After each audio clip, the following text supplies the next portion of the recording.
Happy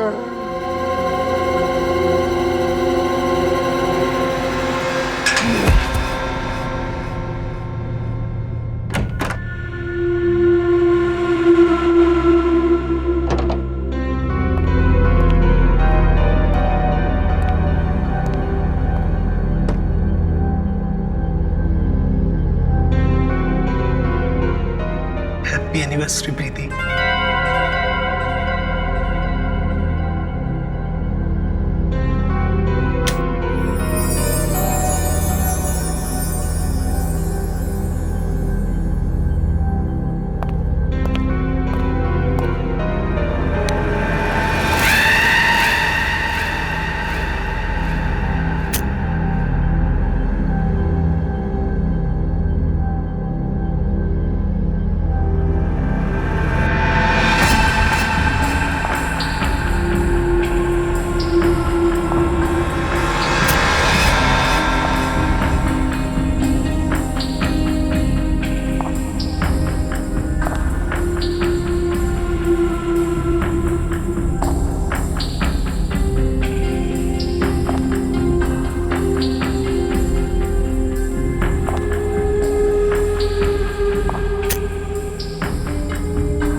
क्या बात है प्रीति,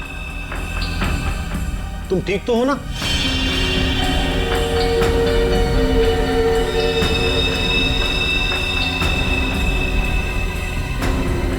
तुम कुछ बोलती क्यों नहीं?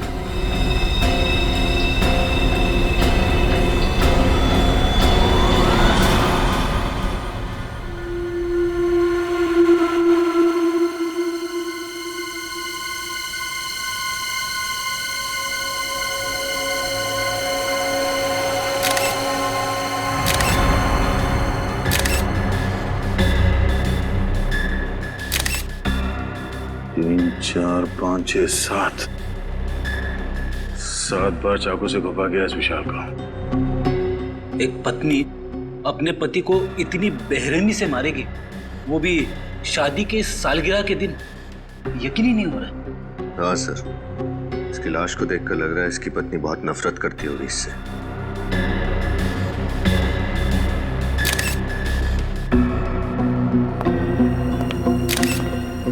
आप लोग कौन है विशाल के? हम लोग दोस्त हैं सर। दोस्त? कब से जानते हो तुम विशाल और प्रीति को? सर हम उन्हें कॉलेज टाइम से जानते हैं सर। इन दोनों के बीच रिश्ते कैसे हैं, संबंध कैसे थे? सर वो एक दूसरे से बहुत प्यार करते थे। आज तक कभी उन्होंने एक दूसरे से ऊंची आवाज में भी बात नहीं की थी। अच्छा, तो आज ऐसी क्या बात हो गई कि प्रीति ने विशाल को इतनी बेरहमी से मारा? कुछ समझ में नहीं आ रहा है सर, प्रीति ऐसा कैसे कर सकती है? सर विशाल आज सुबह बहुत खुश था।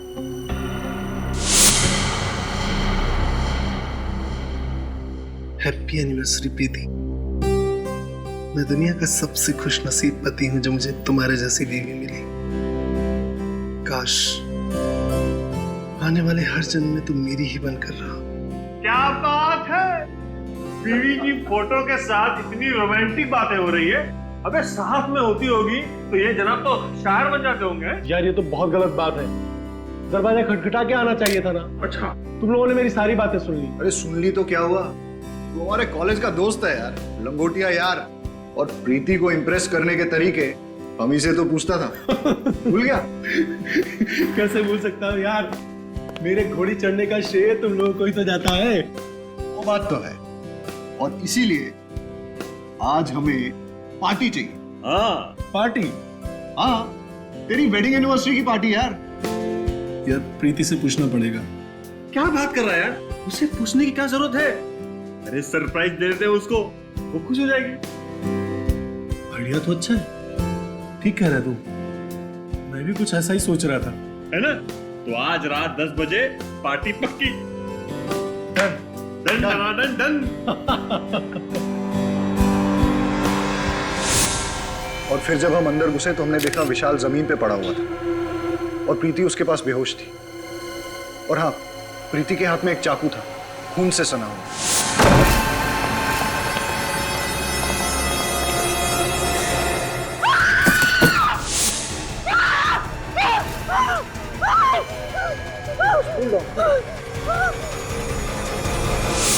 अच्छा, विशाल ने पिछले कुछ दिनों में प्रीति के बर्ताव के बारे में कुछ कहा कि वो किसी बात को लेकर टेंशन में थी या विशाल से किसी कारण वो परेशान थी? नहीं सर, विशाल ने कभी ऐसा कुछ नहीं कहा। हाँ सर, लेकिन वो ये कह रहा था कि आजकल वो प्रीति को टाइम नहीं दे पा रहा था। एक्चुअली काम में बहुत बिजी था। आखिरी बार आपने कब बात की प्रीति से? आज शाम को ही बात की थी मैंने उससे। वो बहुत खुश थी, बहुत ही खुश।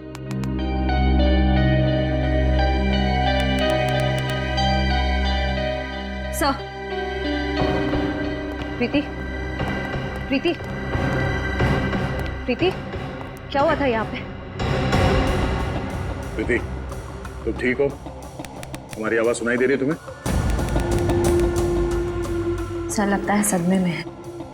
सर, कहीं ये एक्टिंग तो नहीं कर रही है सदमा लगने की?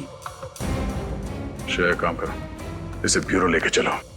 विनीत, आसपास लोगों से पता करो कि प्रीति और विशाल के बीच में संबंध कैसे थे।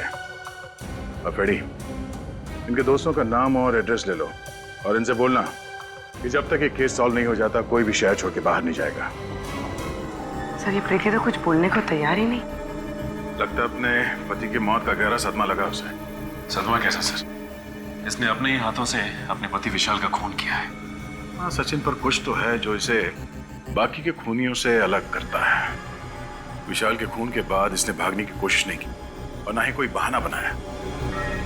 विशाल की मौत के बाद से लेके अब तक इसकी जुबान से एक शब्द तक नहीं निकला। पानी का एक घूंट तक नहीं पिया इसने। पता नहीं इसके दिमाग में क्या चल रहा है। क्या बात है भाई? बड़ी टेंशन में तुम लोग? टेंशन की बात है सर। क्यों टेंशन क्या है? ये केस तो बड़ा आसान था यार। खूनी अपने आप पकड़ा गया, भाग दौड़ करने की जरूरत ही नहीं पड़ी तुमको। सर, जब तक खूनी अपना गुनाह मान न ले हम चैन की सांस नहीं ले सकते। और ये प्रीति, ये तो कुछ बोलने को तैयार नहीं है। बहरहाल, भाई प्रीति कुछ बोले या ना बोले, लेकिन मैं आप लोगों को एक बात बोलता हूँ। प्रीति के दिल में अपने हस्बैंड के लिए सख्त नफरत थी। नफरत? पर सर, इनके दोस्तों ने तो कहा कि ये लोग एक दूसरे से बहुत प्यार करते थे। लव मैरिज थी इनकी। लव मैरिज थी या अरेंज मैरिज थी मुझे नहीं मालूम, लेकिन विशाल के शरीर पर जो चाकुओं के घाव हैं, उससे साफ पता लगता है कि प्रीति के दिल में विशाल के लिए सख्त नफरत थी। जगह जगह पर चाकू से वार किए गए। मुझे तो लगता है कि विशाल के मर जाने के बाद भी प्रीति उसे चाकू मारती रही। इतनी नफरत? प्रीति, तुमने विशाल का खून क्यों किया? हाँ? क्या वो तुम्हें मारता पीटता था, दहेज के लिए परेशान करता था या किसी और से प्यार करता था? बताओ प्रीति, तुम्हें जवाब देना होगा। ऐसी क्या बात थी जिसकी वजह से तुम उससे इतना नफरत करती? नफरत नहीं, प्यार करती थी मैं विशाल से, और अब भी करती हूँ। विशाल की मौत के बाद जो खोया वो आप लोग नहीं समझो। और वैसे भी विशाल के जाने के बाद मेरी जिंदगी का कोई मतलब नहीं। अगर तुम इतना प्यार करते थे विशाल से तो फिर उसे मारा क्यों? क्या फायदा? वैसे भी आप लोग सीआईडी वाले मेरी बात का कहाँ विश्वास करेंगे? विश्वास करना है या नहीं, वो हम पे छोड़। पहले बताओ कि तुमने विशाल को क्यों मारा? मुझे नहीं पता उस दिन क्या हुआ। मुझे विशाल पर बहुत गुस्सा है और मैंने बिना सोचे समझे उसे मार डाला। कोई किसी को बेवजह 7-7 बार चाकू नहीं मारता प्रीति। मैंने कहा था आप लोग मेरी बात का भरोसा नहीं करेंगे, और वैसे भी मुझे कुछ नहीं कहना। चढ़ा दीजिए मुझे फांसी पर। मुझे नहीं जी, चढ़ा दीजिए मुझे फांसी पर। मैं विशाल के बिना नहीं जी सकती। दया, मुझे लगता है इस लड़की के साथ कुछ प्रॉब्लम है। कैसी प्रॉब्लम सर? अब वो तो समझ में नहीं आ रहा है, लेकिन मुझे लगता है कत्ल करते वक्त इस लड़की का दिमाग इसके काबू में नहीं था। सर कत्ल करते वक्त तो किसी भी खूनी का दिमाग काबू में नहीं रहता। मुझे तो लगता है ये लड़की झूठ बोल रही है।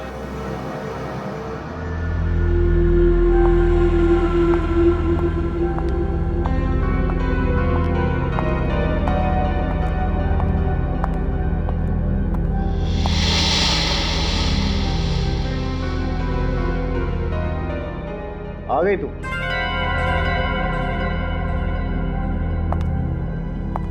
फोन भी नहीं उठा रही। मुक्ता कहां रह गई थी तू? कब से इंतजार कर रहा हूं। क्या हुआ? सब ठीक तो है ना? ओ, समझ गया।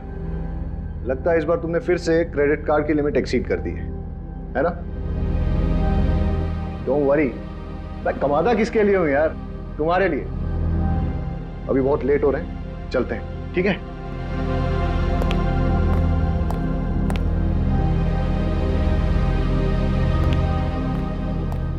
चलो, कम कम।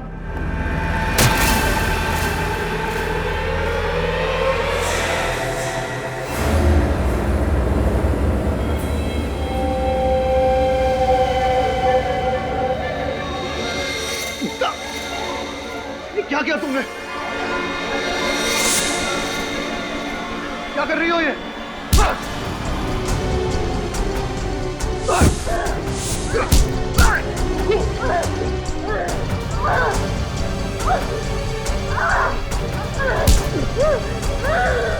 पागल हो गई हो? आवाज छोड़ो मुझे! बचाओ! जल्दी!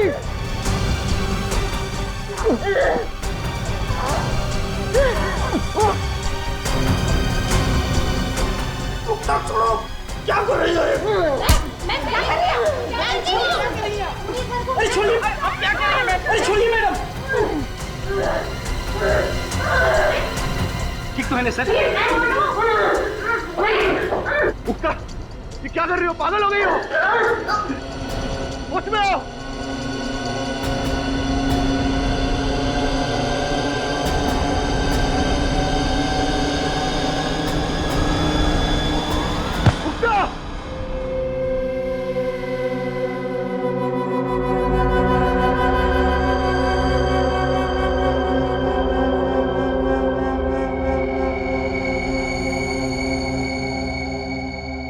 मुक्ता, अब कैसी हो तुम? मुझे माफ कर दो चेतन। पता नहीं मुझे क्या हो गया था जो मैंने तुम्हारे साथ ऐसा बर्ताव किया। इतनी चोट पहुंचाई है मैंने तुम्हें। अरे कोई चोट नहीं आई मुझे। देखो देखो, एकदम हट्टा कट्टा हूं मैं। हाँ? लेकिन मुक्ता आपने ऐसा किया क्यों? आपको ऐसे अचानक गुस्सा आने की वजह? मैं तो खुद हैरान हूँ, मुझे कभी गुस्सा आता ही नहीं है सर। और फिर बेवजह इतना ज्यादा गुस्सा कैसे आ गया मुझे कुछ समझ में नहीं आ रहा। मुक्ता ठीक कह रही है सर। मैंने इसे आज तक किसी से ऊंची आवाज में बात करते हुए नहीं देखा। गुस्सा होना तो बहुत दूर की बात है।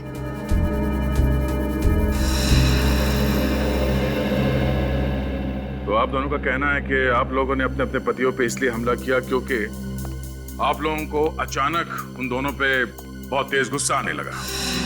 फिर हैरानी की बात यह है कि आप दोनों के पास कोई ठोस वजह नहीं थी उनसे गुस्सा होने की, राइट? जी हाँ सर, पता नहीं मुझे क्या हो गया था। वो तो शुक्र है भगवान का कि चेतन को कुछ हुआ नहीं, वरना मैं अपने ही हाथों अपने आप को विधवा कर लेती। 2 दिनों के अंदर ऐसे 2 हादसे होना कोई इत्तेफाक तो नहीं हो सकता। जरूर कोई बड़ा कारण है इसके पीछे जो इस वक्त हमें दिख नहीं रहा। और इस बात के तह तक पहुंचने के लिए हमारा ये जानना बहुत जरूरी है कि उस दिन आप लोगों ने क्या क्या किया था। सर, उस दिन विशाल ने मुझे सुबह उठाया, मेरे लिए ब्रेकफास्ट बनाया, मुझे बहुत पैम्पर कर रहे थे क्योंकि हमारी एनिवर्सरी थी उस दिन। फिर उनके ऑफिस जाने के बाद मैं तैयार होकर बाजार गई। वहां मैंने विशाल के लिए एनिवर्सरी गिफ्ट खरीदा। उन्हें म्यूजिक बहुत पसंद था, इसलिए मैं उनके लिए स्पीकर्स लेकर आई और फिर मैं घर चली आई। अच्छा ये बताइए, उस दिन आपने बाहर कुछ खाया था? नहीं, मैंने लंच घर पर ही किया था। उसके बाद क्या हुआ?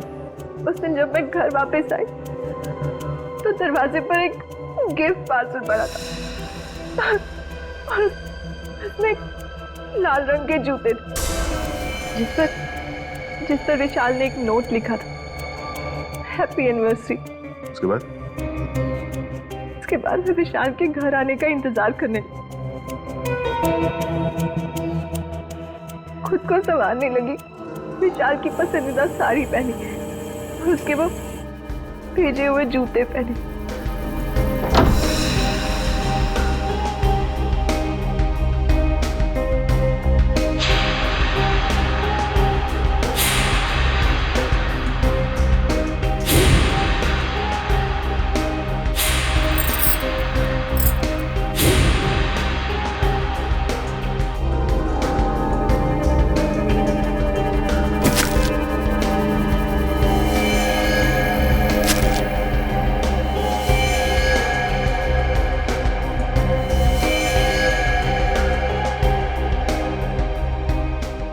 और जब वो घर लौटे तो मैं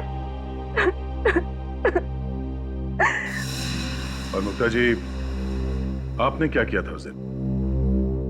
सुबह होते ही मैं और चेतन घर से निकल पड़े।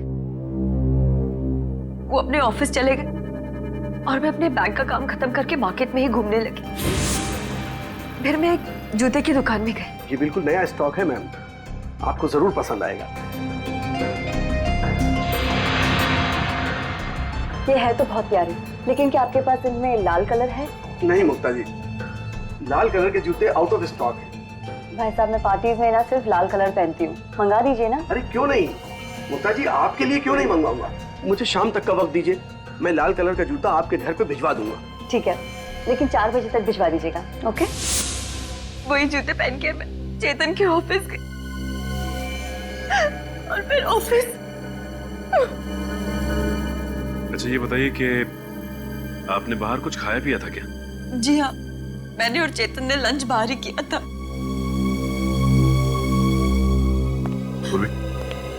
इन दोनों को अंदर ले जाओ। आई।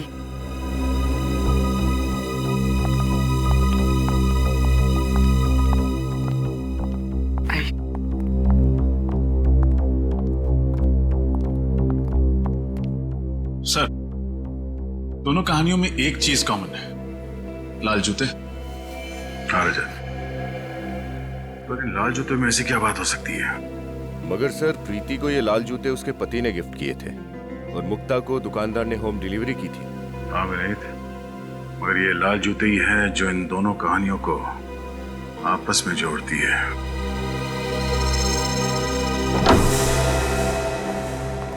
घर की अच्छी तरह से तलाशी लो, देखो लाल जूते कहीं मिलते हैं क्या।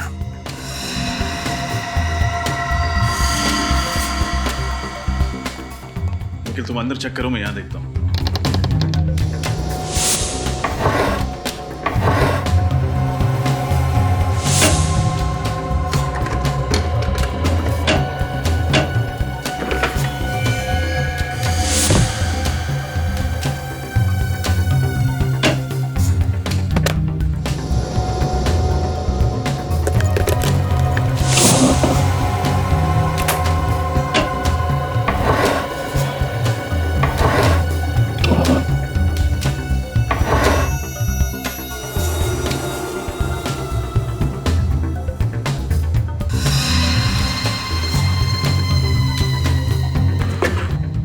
यहाँ तो कोई लाल कलर की लेडीज शो नहीं है।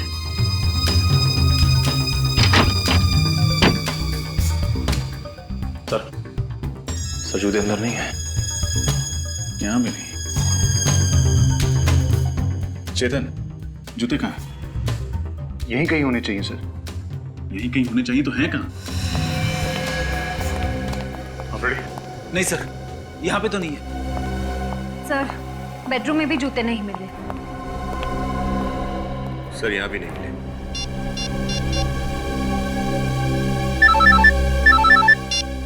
हाँ बोलो। हमने मुक्ता के घर को अच्छी तरह छान लिया, जूते नहीं मिले। इसका मतलब साफ है कि गड़बड़ उन जूतों में ही है, इसलिए हमारे पहुंचने से पहले खूनी ने वो जूते गायब कर दिए। ये लाल जूते गए तो कहाँ गए? सर ये केतु है, मुक्ता जी के घर यही गया था जूते देने। सर मुझे कुछ नहीं मालूम सर, मैं तो सिर्फ जूते देकर वापस आ गया था सर। थोड़ा याद करके बताओ, जब तुम मुक्ता को उसके जूते देने जा रहे थे तो रास्ते में कुछ हुआ? शायद तुमने थोड़ी देर के लिए जूतों को लवारिस छोड़ दिया, या फिर किसी ने उन्हें बदल दिया, कुछ अलग, कुछ अजीब, कुछ भी।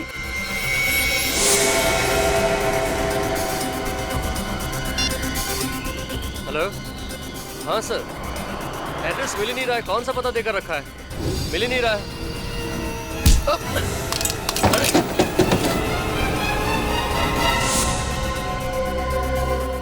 तो इसका मतलब जो आदमी केतु से टकराया उसने जूते बदल दिए? हो सकता है पंकज, और अगर जल्दी ही उन खूनी जूतों का राज पता नहीं चला तो शायद कुछ और पति मारे जाएंगे अपनी पत्नियों के हाथों।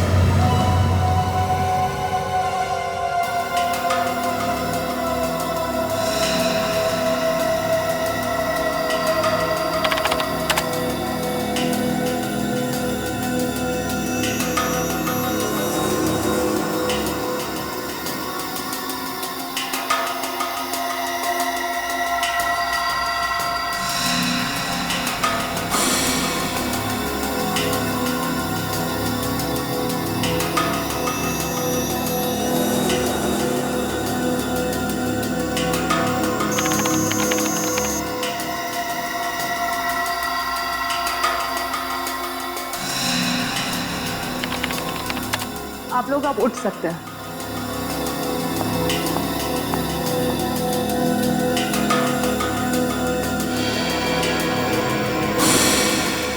ओ, ये चक्कर है।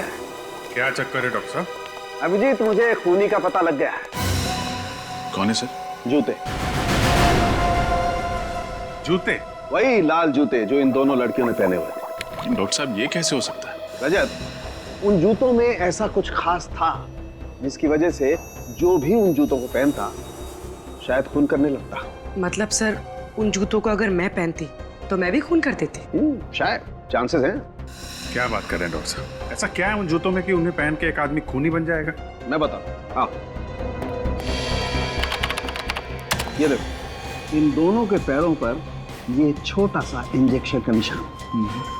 इसका मतलब ये है कि इंजेक्शन के जरिए कोई ऐसा केमिकल इनके शरीर के अंदर गया है जिसकी वजह से इन लोगों ने ऐसा वायलेंट रिएक्ट किया है। और ये इंजेक्शन इन्हें तब लगा जब इन दोनों ने वो लाल जूते पहने थे। अगर जूतों में इंजेक्शन था तो हमें महसूस क्यों नहीं हुआ? मतलब हमें चुभता ना, हमें दर्द तो होता। अभिजीत, शायद इंजेक्शन के साथ साथ उसमें एनेस्थीसिया भी था जिसकी वजह से इन दोनों के पैर सुन्न हो गए और इन्हें पता नहीं चला। तो बहुत बड़ी प्लानिंग की खूनी ने। लेकिन डॉक्टर साहब, ये इंजेक्शन था किस चीज का? हॉलीवुड क्रेडॉक। हॉलीवुड क्रेडॉक? हाँ सर। Oh my God. क्यों? ऐसा क्या है इस केमिकल में?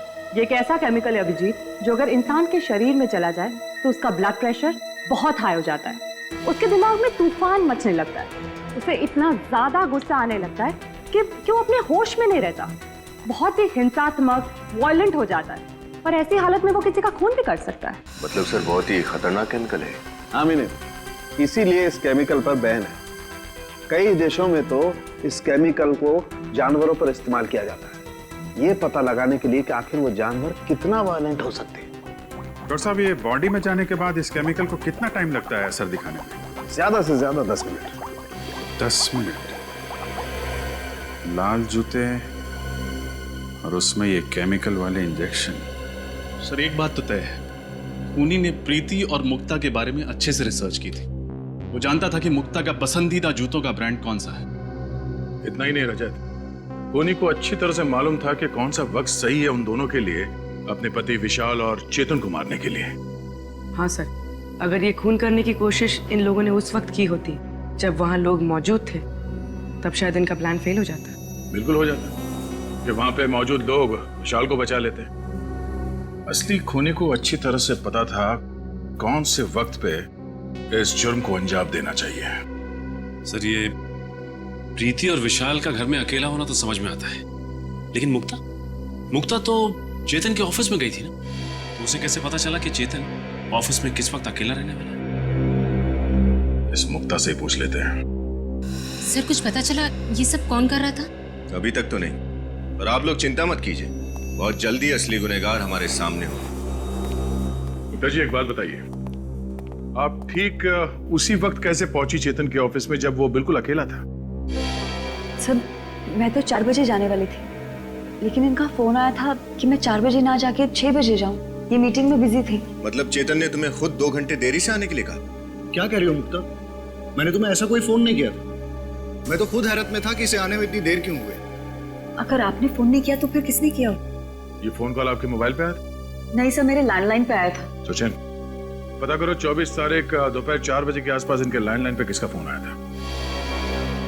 अच्छा, आपने कहा कि लाल जूतों को पहनने के बाद आपको अचानक गुस्सा आया। ये लाल जूते की डिलीवरी कब हुई थी आपके पास? सर, जूते की डिलीवरी उसके दिए हुए टाइम से बहुत लेट हो गई थी। मैं गाड़ी में बैठ के ऑफिस के लिए निकल ही रही थी, तब जूते वाला आया था। और वो जूता पहना कब आपने? इनके ऑफिस के नीचे सर। जूते चेंज करके ही मैं ऊपर गई थी।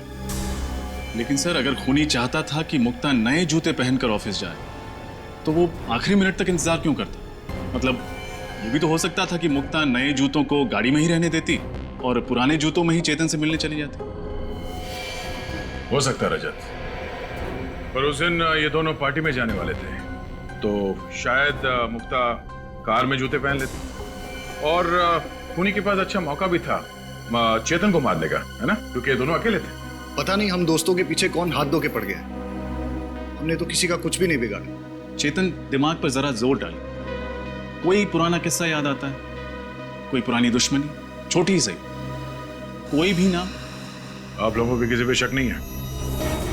नहीं सर। सर, ये जुर्म तो एक उलझी हुई पहले की तरह होता जा रहा।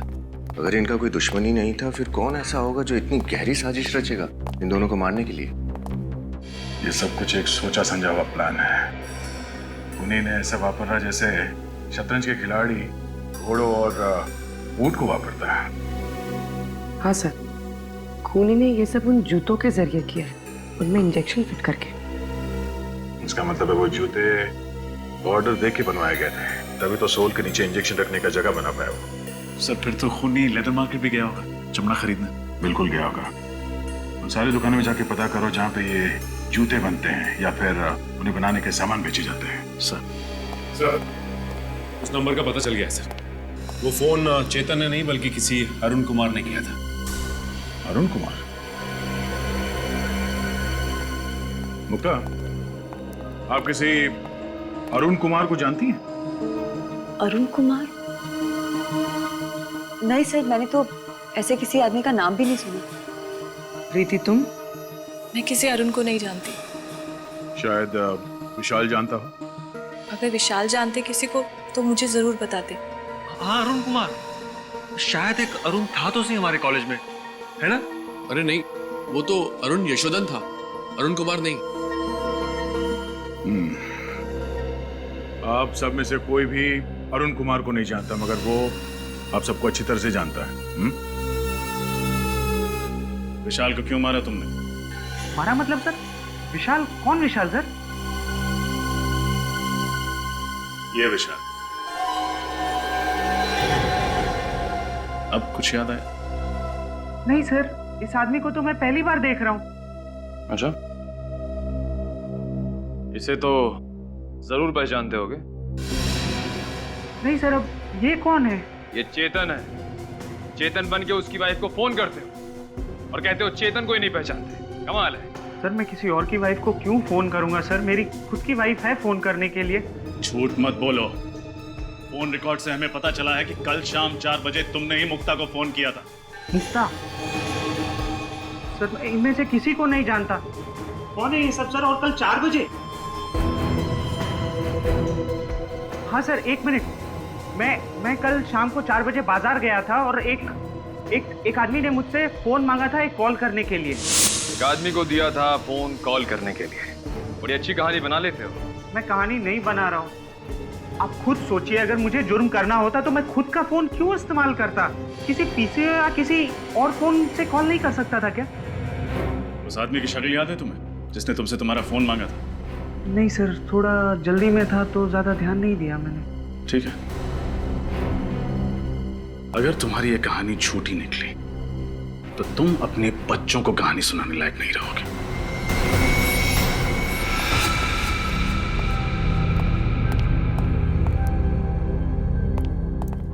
क्या हुआ पीयूष? तूने हम लोगों को अचानक क्यों बुला लिया? मुझे तुम लोगों से जरूरी बात करनी है। हाँ बोलना। मुझे लगता है वो वापस आ गया है। व्हाट? पागल तो नहीं हो क्या तू? अरे यार मैं ठीक कह रहा हूँ। विशाल ऊपर पहुंच गया, चेतन मरते मरते बचा।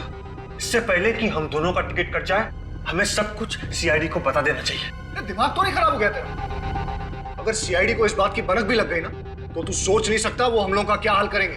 अरे यार जो होगा देखा जाएगा। यूं बेमौत मरने से तो अच्छा ही है ना। देख, अगर तूने सीआईडी को बताने की बात भी की ना, तो वो वापस आया हो या ना आया हो, मैं तुझे जरूर मार डालूंगा। अरे मुझे बचा ले यार। मैं पागल हो रहा हूँ, पागल। मेरा दिमाग फट रहा है, दिमाग। मैं मरना नहीं चाहता, मैं मरना नहीं चाहता, मैं जीना चाहता हूँ, मैं जीना चाहता हूँ। पीयूष, तू घबरा मत, कुछ नहीं होगा हम लोगों को, सब ठीक हो जाएगा। डोंट वरी, हम तेरे साथ हैं ना। मैं मरना नहीं चाहता हूँ, मैं जीना चाहता हूँ। मैं मरना नहीं चाहता, मैं मरना नहीं चाहता। Please help me. कहाँ?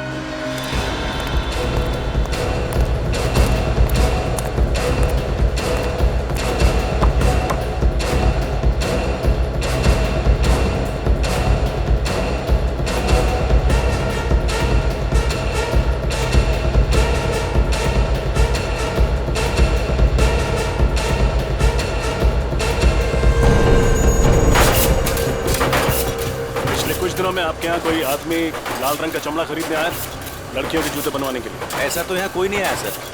सर आया था, मैनेजर साहब से मिला था। काफी कम लेदर चाहिए था उसे, वो भी लाल रंग का ही चाहिए था साहब। कौन था वो? चेहरा याद है उसका? मुझे तो नहीं साहब, मैनेजर साहब को याद होगा। ये मैनेजर कहाँ? बुलाओ जरा उसे। मैनेजर साहब छुट्टी पे गए थे। छुट्टी पे गए? फोन लगाओ उसे, बोलो सीआईडी ने ब्यूरो में बुलाया स्केच बनवाने के लिए। तो ये है वो चैंपियन। अब इस चैंपियन का अच्छा वक्त शुरू होगा। देखो कहाँ छुप के बैठा है।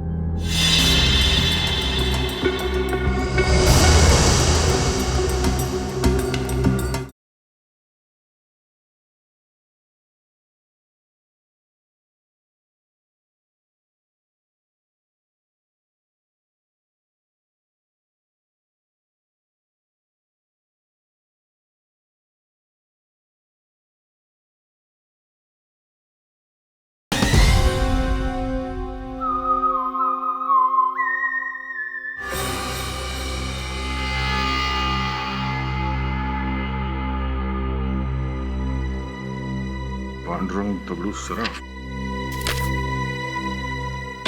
अरे पूर्वी, अरे पूर्वी, अरे तो यार, अरे पूर्वी, अरे वेरी गुड, तुमने तो कमाल कर दिया भाई। Thank you very much, thank you very much, तुम कमाल हो यार। अरे सालों के साहब ऐसी क्या बात हो गई जो खुशी से आपकी छाती फूल गई? यार तुम्हें पता नहीं, वो पूर्वी ने मुझे सलाह दी थी ना वो लेटर लिखने की। अरे भाई मैंने अपनी गर्लफ्रेंड को एक अच्छा सा लेटर लिखा, फूलों का गुलदस्ता भिजवाया और बस उसको गुस्सा तो गायब। क्या बात सर, ये तो बहुत ही अच्छी बात है। मुबारक हो सर। अरे भाई रहने दो, अपनी मुबारकबाद आप अपने पास रखिए, पहले भी झेल चुका हूँ यार मैं तुम्हें। अरे सर गिफ्ट में कैंची दी आपने और गलती मेरी। यार ऐसे वक्त पे कैंची की याद दिलाना जरूरी है क्या यार? मैंने कहा था ना सर कि आपका लिखा हुआ खत पढ़ के वो खुश हो जाएगी। वेरी गुड पूरी, तुम कमाल हो। आइंदा से इस मामले में कोई टिप्स लेनी होगी ना बेटा, मैं सीधा तुम्हारे पास आऊंगा। यस डॉक्टर साहब, पूर्वी से क्यों, आप तो ये तारिका से भी ले सकते हैं और उसके लिए आपको यहाँ ब्यूरो में आने की जरूरत भी नहीं पड़ेगी। नहीं दया, तुम समझते नहीं हो यार, तारिका की इस मामले में जरा पसंद कमजोर है यार। डॉक्टर साहब, अभिजीत के बारे में अगर कुछ कहना है तो मेरे सामने तो प्लीज आप। अच्छा, बुरा लगा ना, बुरा लगा, कोई बात नहीं है यार, मैं भी अपना वक्त बर्बाद नहीं करना चाहता ये डिस्कस करके यार।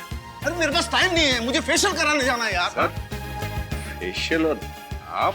क्यों मैं फेशियल क्यों नहीं है? नहीं, बिल्कुल सर, करना चाहिए आपको, फेशियल करना चाहिए। हाँ, और आज तो जरूर करना चाहिए यार। यू नो डेटिंग है, डिनर पे जा रहा हूँ गर्लफ्रेंड के साथ यार। बहुत अच्छी बात है सर। उम्मीद करते हैं कि जब तक आप दोनों का डिनर खत्म हो जाता है तब तक हम लोग ये केस सॉल्व कर देंगे। यस यस, ऑफ कोर्स तुम केस सॉल्व करो, मैं डिनर सॉल्व करता हूँ। बाय पूर्वी, बाय।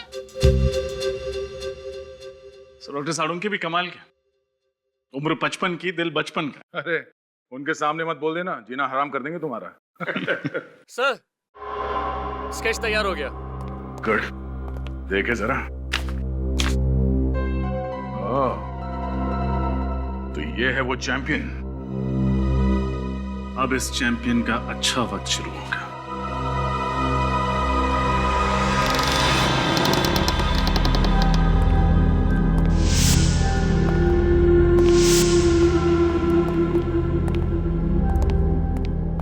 देखो कहां छुपके बैठा है।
सर यहाँ पर ये नीडल्स और सिरिंजेस मिली है।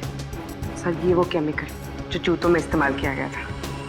और सर ये जेल जो पैरों को सुन्न करने के लिए जूतों में डाला गया था। सर यहाँ पर ये लाल जूते भी हैं और सर ये इंजेक्शन।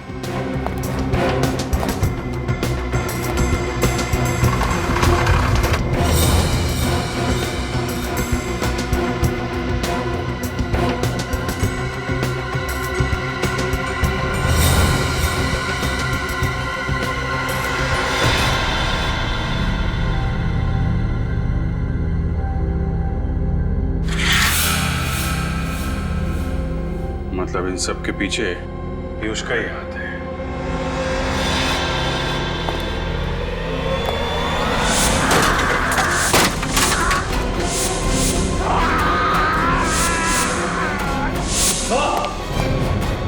पूर्वी, सब कुछ उठा लो।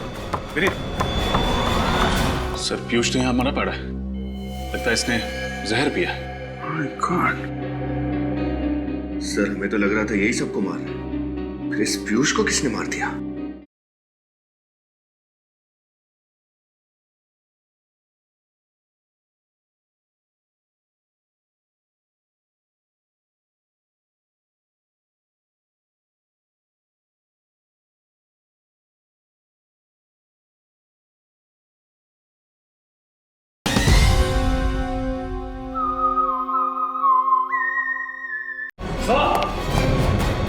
पूर्वी, सब कुछ उठा लो।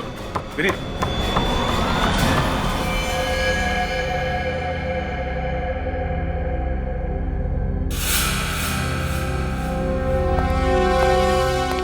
सर पीयूष तो यहाँ मरा पड़ा है, लगता है इसने जहर पिया।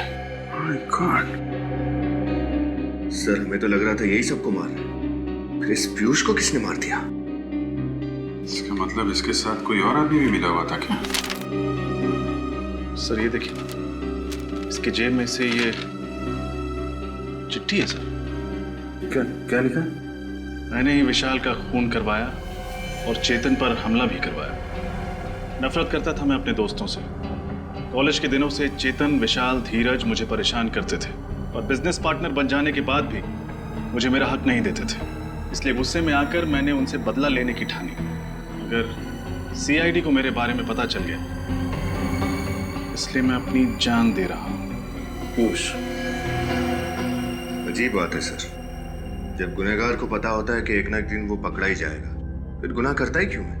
और इसने तो सीआईडी के डर से खुदकुशी कर ली। बात बात कुछ हजम नहीं हो रही है विनीत। ये आदमी अपने दोस्तों से बदला लेना चाहता था। इतनी लंबी प्लानिंग की उसने बदला लेने के लिए, और अभी इसका बदला पूरा भी नहीं हुआ। डर के मारे आत्महत्या करेगा क्या? सर, इसके हाथ और पैर पर ये निशान देखिए। रस्सी को बांधने का निशान। पीयूष को बांध के रखा था। लगता तो है सर, लेकिन जब ये ब्यूरो आया था तब तो कोई निशान नहीं था। और ये निशान काफी गहरे हैं। लगता है काफी दिनों से बांध कर रखा गया था इसे। पीयूष को बांध के भी रखा गया था और पीयूष ब्यूरो में भी। अब कुछ कुछ समझ में आ रहा है। डॉक्टर साहब, मैं ठीक तो हो जाऊंगा ना? तुम बिल्कुल फिक्र मत करो, तुम जैसे पहले थे ठीक वैसे हो जाओगे। अब मैं इंजेक्शन लगा रहा हूं, तुम पलट जाओ।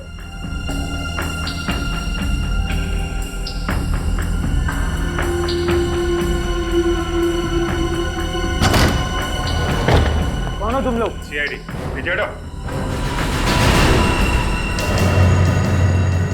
चेहरा बदलवाया जा रहा है, हैं?